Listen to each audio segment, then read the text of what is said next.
Well, I came out in 1970 in New Haven, and a year after Stonewall, and the way you'd relate socially in New Haven was either through the pub bar or the Yale Gay Alliance at Yale, or you know a few townies in town, Irish and Catholic, Irish and Italian, whatever.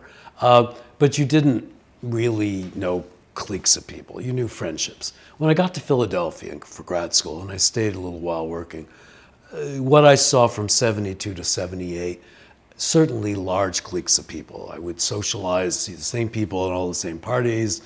There were definite groups of people. So I got to San Francisco at age 28. We're talking 1978. And I had up to then, I'd been going to Thanksgiving at my parents' house. I'd get on the train in Philadelphia and just show up in Connecticut. So I was in San Francisco, and I didn't really have a place to go for Thanksgiving. There was this guy there named Bud. Now, Bud was an older gay guy, and he was a designer, a very talented designer.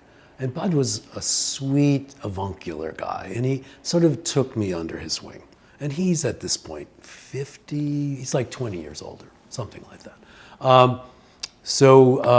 Bud was an architect working for, Skid Mowings and Merrill, making good money, doing skyscrapers. Bud and I became kind of friends. We'd eat lunch together now and then. And he knew I didn't have a gig for Thanksgiving. He said, I know these guys. Why don't you come up and join us for Thanksgiving?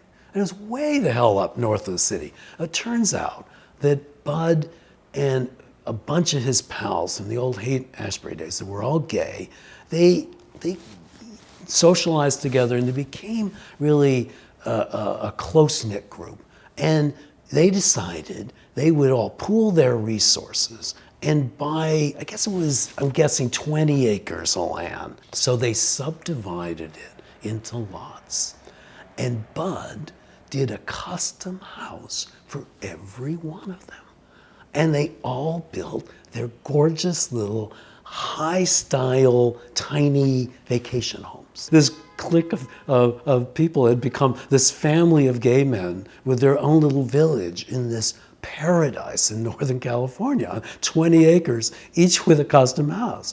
So it turns out that the annual Thanksgiving was in the biggest of these houses, complete with a hot tub. Naturally, everyone's nude, and I was 20 years younger than everyone else in this party, so I was a point of interest. There was also plenty of marijuana and really fine wines. It's like, whoa. Then I realized these are gay men. They know cooking and they know wine.